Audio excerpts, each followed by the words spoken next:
আজকে বিশেষ কিছু অ্যান্টি এজিং খাবার নিয়ে আলোচনা করব, যেগুলো আপনার স্কিনের ইলাস্টিসিটি ধরে রাখবে, মানে বয়সের ছাপ পড়তে দেবে না। যাতে স্কিন, যাদের স্কিন কুঁচকে যায়, হাত পার স্কিন, মুখের স্কিন, চোখের পাশের স্কিন কুঁচকে যাচ্ছে, দেখে মনে হচ্ছে বয়স হয়ে গেছে, সেগুলোকে আটকাতে বিশেষ কিছু খাবার আমি আজকে বলবো, যেগুলো আপনি যদি ডায়েটে রাখেন তাহলে আপনার স্কিনের ইলাস্টিসিটি বজায় থাকবে এবং স্কিন যে কুঁচকে যাওয়ার সমস্যা, যে অল্প বয়সেই আপনাকে বয়স্ক লাগছে, সে জিনিসটা হবে না।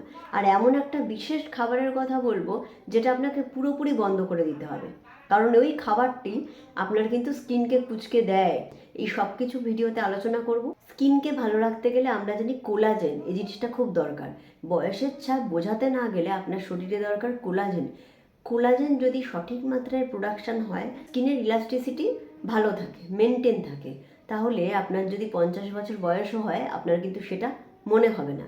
হ্যাঁ, আমি এটা একদমই ক্লেম করব না যে আপনার 50 বছর বয়সে আপনাকে 25 বছর দেখতে লাগবে, কিন্তু ধরে রাখতে আপনাকে সাহায্য করবে। এবার এই কোলাজেন তৈরি করতে কী কী জিনিস সাহায্য করে, সেটা হচ্ছে ভিটামিন সি আর ওমেগা 3 ফ্যাটি অ্যাসিড। তাহলে প্রথমে যে খাবারের কথা বলবো সেটা হচ্ছে ভিটামিন সি যুক্ত খাবার, যার মধ্যে পড়ছে লেবু, আমলকি, kiwi, blueberry, blackberry, cherry, strawberry, এই নানা রকমের খাবার যেগুলোর মধ্যে ভিটামিন সিটা প্রচুর পরিমাণে রয়েছে। এবার বলবো omega 3 fatty acid. Omega 3 fatty acid যুক্ত খাবারের মধ্যে পড়ছে সিডস, নানা রকমের seeds, flax seeds, chia seeds, pumpkin seeds, sunflower seeds, এর মধ্যে মিনারেলস আছে, এর মধ্যে ওমেগা 3 ফ্যাটি অ্যাসিড রয়েছে। এবার বলবো কেরাটিনয়েড যুক্ত খাবার, তার মধ্যে পড়ছে বিট, ক্যারট, ক্যাপসিকামের 3 ধরনের ক্যাপসিকাম পাওয়া যায়, ইয়েলো, গ্রিন আর হচ্ছে রেড ক্যাপসিকাম, এগুলো পড়ছে। এবার বলবো প্রিবায়োটিক, প্রোবায়োটিক, তার মধ্যে পড়ছে যেটা দারুণ জিনিস সেটা হচ্ছে টক দই। টক দইয়ের থেকে ভালো প্রিবায়োটিক কিছু। এবার বলবো কিছু খাবার ভিটামিন যুক্ত, সেটা হচ্ছে ডিম। ডিমের মধ্যে ভিটামিন B6 আছে প্রচুর পরিমাণে, কোলিন আছে, কোলিন হেয়ারের জন্য খুবই ভালো, এবং ডিমের মধ্যে প্রোটিন আছে। স্কিনকে ধরে রাখতে গেলে কিন্তু প্রোটিনও দরকার। স্কিনকে এজিং হওয়ার থেকে বাঁচাতে, মানে বয়সের ছাপ পড়ার থেকে বাঁচাতে প্রোটিনটা দরকার। সেই প্রোটিন আমরা ডিমের থেকে পাচ্ছি ভরপুর মাত্রায়। নেক্সট বলবো ডাল, যে কোনো রকমের ডাল, সেটা মুগ ডাল, মুসুর ডাল, ছোলার ডাল, আরও নানা রকমের যা যা ডাল আছে সেই ডালগুলোর মধ্যে প্রচুর পরিমাণে প্রোটিন আছে। এবার বলবো ফাইবারযুক্ত খাবার। ফাইবারযুক্ত খাবার কেন স্কিনকে ভালো রাখে? ফাইবারযুক্ত খাবার খেলে পেট পরিষ্কার থাকে, প্লেট ক্লিয়ার থাকে এবং হজম ক্ষমতা ভালো হয়। সেটাও আলটিমেটলি গিয়ে স্কিনের ভালো করছে, স্কিনে গ্লো আনছে। তার মধ্যেও এই ডাল পড়ছে, শাকসবজি, নানা রকমের শাকসবজি পড়ছে। এবার বলবো যে কোনো রকমের শাকসবজি, সেটা পালং শাক হতে পারে, মূলো শাক হতে পারে, লাল শাক হতে পারে, বেতি শাক হতে পারে, মেথি শাক হতে পারে, বেতো শাক, যে কোনো শাক, গ্রিন ভেজিটেবলস, তার মধ্যে মিনারেলস আর ভিটামিন প্রচুর মাত্রায় থাকে, সেটা প্রতিদিনই প্রায় ডায়েটে ইনভলভ করা ভালো। আর মাশরুমের মধ্যে ভিটামিন B6 আছে, যেটা স্কিনের জন্য ভালো।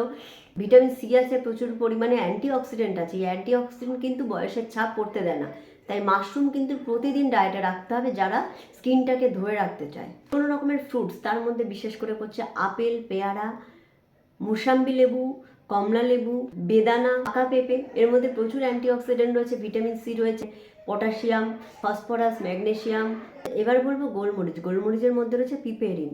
এটা এমন একটা প্রপার্টি, আমি যে ওপরের খাবারগুলোর কথা বললাম, এগুলোর পুষ্টিগুণ বাড়িয়ে দিচ্ছে, কার্যক্ষমতা বাড়িয়ে দিচ্ছে হচ্ছে পিপেরিন। তার জন্য গোলমরিচকে একটু রেগুলার বেসিসে রাখতে হবে, মানে যে কোনোভাবে স্যালাড, তার উপরে গোলমরিচ ছড়িয়ে দিলেন, বা আমি যে খাবারগুলোর কথা বললাম সেগুলো সেদ্ধ করে তার উপরে একটু গোলমরিচ ছড়িয়ে খেলেন। নেক্সট বলবো কাঁচা হলুদ, অর্থাৎ কারকিউমিন। এটা স্কিনের জন্য খুবই ভালো, আমরা জানি কাঁচা হলুদ স্কিনের জন্য খুবই ভালো।